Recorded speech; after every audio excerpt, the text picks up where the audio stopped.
Means insects give birth to their organisms with the help of egg laying process. They do not directly give birth. They have 6 legs and they can fly. Let's see the body in detail. An insect's body is divided into 3 major parts. Part 1, head. Part 2, thorax. And part 3, abdomen. Since they don't possess a backbone in between, so the body is divided into 3 parts: head, thorax and abdomen.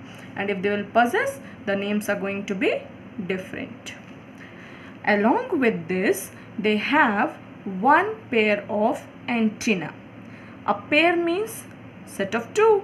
So 2 antennae are present on the top head of the insect's body, and the antennae are known as feelers. They help an insect to sense about their surroundings. They too contain 3 pair of legs, means total 6 legs. When you have to categorize a thing into the group insect, then you should see whether they are possessing 6 legs or not. Let's count. 1, 2, 3, 4, 5, 6. Total 6 legs. Again, if you want to count or if you want to see the detail in a grasshopper, you can see this elongated structure from the head is their antennae or their feelers, and these are its legs. This part is the head, the middle one is the thorax where neck comes, and the last part is known as abdominal part. 1, 2, 3, 4, 5th and 6th one is on the either side, so we cannot see, but they too contain 6 legs.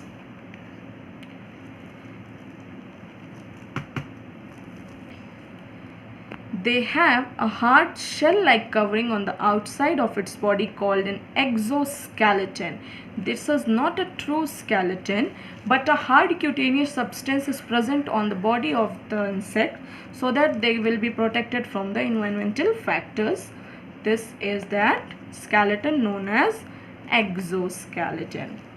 Now it's time to go in detail of the processes performed by invertebrate animals. We have taken example as insect here. Now they are living things and they are invertebrate. They don't have a specific body structure to perform their function.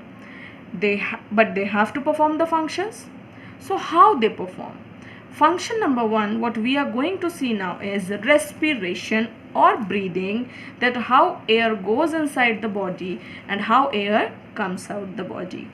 Like us, like living things, they don't have specialized structure like nose, like lungs, so that they can perform the process of respiration. They have small holes present on the either side of body. They are microscopic, children. We cannot see with the help of our naked eyes. If we want to see the spiracles, we need to have either magnifying glass or a microscope. From that pores, that air goes inside and that goes through these chambers, and then it will lead to this air tube, and that is known as trachea. And from here again it is dispersed throughout the body, and rest of the air which is of no use now will get departed from these holes. Let me show you the process with the help of a video clip.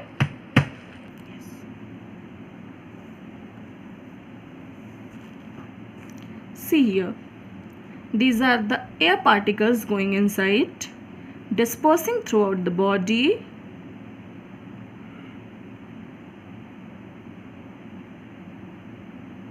And now the excess air which is of no use gathers and comes out.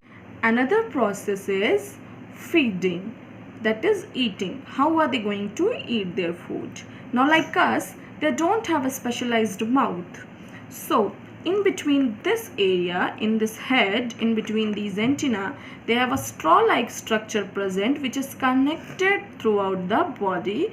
From here they suck up the sweet juice or the nectar. Now how they do this? Let's see. See, in the middle, this structure I was talking about, this one. Now by this they will suck up the nectar and will get their nutrition. Yeah, now it's very clear. And this structure is known as proboscis. Another process is reproduction.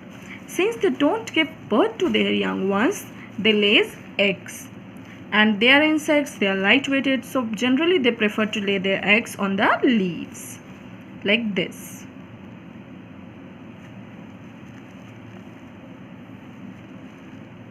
These are the eggs.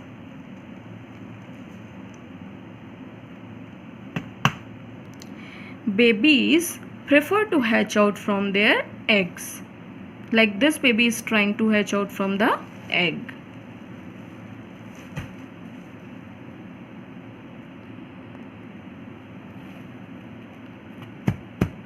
The very next category after invertebrates is vertebrate. What are vertebrates? Animals which are found with backbone and with internal skeleton are fall under the category of vertebrates. Vertebrates are having their body shape with the help of this skeleton. Bones are very strong and they are responsible for giving shape to the bodies as well as for holding up the body firm and in shape. This backbone is also known as spine, and it is made up of a series of articulated pieces of bone called vertebrae. This allows the body to move in a certain way and makes the body flexible. So let's see what are the other creatures that fall under this category. Number 1, mammals. A dog comes under the category of mammal. See, this is the backbone of this mammal from this head to the waist. Amphibian. Frogs comes under the category amphibian. This is the backbone of an amphibian. Reptile. This turtle. This backbone is present here. Now the birds. See the presence of backbone in the birds. And the last one, fishes. The very simpler backbone area of the fishes is here. The very first category of vertebrate is group 1, fish. What are the characteristics possessed by this group? Number 1, they all are aquatic. They are found in the water, whether it is a fresh water or marine water. They all lay eggs since they are oviparous. Their body is covered with scales and they have got gills to breathe underwater and fins to swim. These are the scales found on the body of the fishes.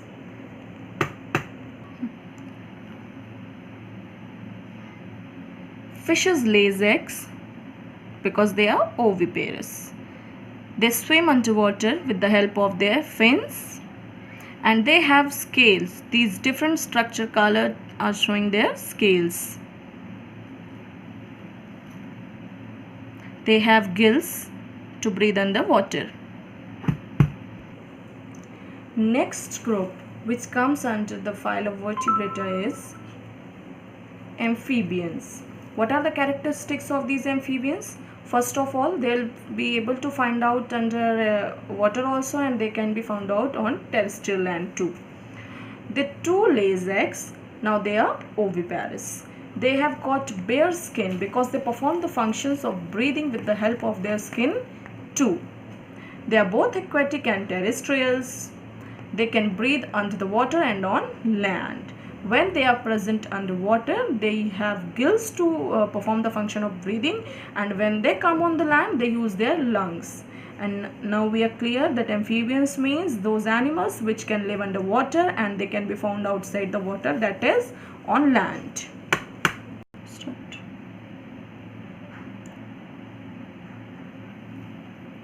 They lay eggs as they are oviparous. During the time this is a baby, they will develop underwater and they have tail inside so that they can swim, and as soon as they will grow up they will come outside the water and they will prefer to live outside the water. They have lungs. Common examples of amphibians are frog, salamander, toads and newts. Let's move to another group, that is reptiles. They are again oviparous, means they will give birth to their young ones by laying eggs. Their body is covered with rough scales and their skin is dry. Most reptiles are carnivorous and terrestrial.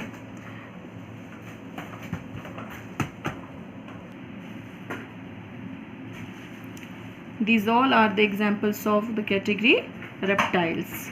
Since they come out from the eggs, they are oviparous. They are covered with the hard scales and they have forelimbs and hind limbs to move. Even some don't have limbs, so they will crawl. They will crawl on their bellies. Some have hard shells to protect themselves. One special point to notice about the reptiles are they have two short forelimbs and two short hind limbs which cannot support the weight of their body. As a result, they crawl on land. So, they crawl on their bellies. Very easy examples of these reptiles are tortoise, chameleon, snake. Snake is the only example that walks with the help of its scale, that crawls. Lizard, crocodile, etc. Next group under the category vertebrates is birds. Birds have got beak and wings. They are again oviparous because they lay eggs. Their body is covered with feathers. Most birds are omnivorous, but birds of prey are carnivorous. Birds of prey means which mainly feeds on other ones. Other ones may be other animals, other birds, etc. Let's enjoy the entire process or the entire characteristics performed by the birds with the help of a video clip. They are all examples of birds. They lay eggs since they are oviparous, and from the eggs babies hatch out. They have got wings and they have got small legs that are called as hind limbs. Wings to fly. There are some birds which cannot fly. The penguin and ostrich cannot fly, no matter whether they have got the wings or not. Birds can fly because their bones are filled with less cavity or no cavity. They have lungs to breathe. Birds don't have teeth to chew the food. They directly gulp out with the help of their beak. Yes. Examples are eagle, myna pigeon, sometimes duck, and these two, ostrich and penguins, are known as flightless birds. The main and the last category under the group vertebrata is mammals. Mammals are the specialized and developed structures. They have got functioning brains too. They are born from their mother's womb. They drink their mother's milk through mammary gland, and since they are born by their mother's womb, they are known as viviparous. Most of them are terrestrial, but they can be aquatic and as well as they can be aerial too. They can be carnivorous, herbivorous and omnivorous. Let's again enjoy all the characteristics with the help of a video clip. Mammals are born by their mother's womb. They get fed by the mammary glands. They have teeth to chew their food. They have lungs to breathe. They have hairs on their body. Polar bear, kangaroo, dog, they are all the examples of mammals. Mammals can easily perform the process of movement by swimming, by hopping, by climbing, flying, and running. One good fact about the mammal is birds, a bat falls under the category of a mammal because it doesn't lay eggs. Human beings are the mammals because we give birth to live young ones and we feed our babies with the milk by the mammary gland. That animals are divided into two major groups, vertebrates and invertebrates. Vertebrates are with backbone and invertebrates are without backbone. Under vertebrates, we have seen 5 different categories. They are number 1, fish, number 2, amphibians, number 3, reptiles, number 4, birds, and number 5, mammals. Fishes are aquatic animals. They are found underwater only. Amphibians are those animals which can be found on land as well as on water. And third ones are reptiles which crawl on land with the help of their bellies. Birds have got wings to fly and they have pneumatic bones, means the bones which are cavity-less. Due to that they can fly easily. And the last ones are mammals. Mammals are the highly developed group under the category vertebrates. They all are oviparous, means fish, amphibians, reptiles and birds. They take birth by hatching from the eggs. But the last one, mammals, they give birth to their young ones. That is why they are viviparous. So till now, this is much is okay. We'll meet for another session with another topic. Till then, stay happy, stay healthy.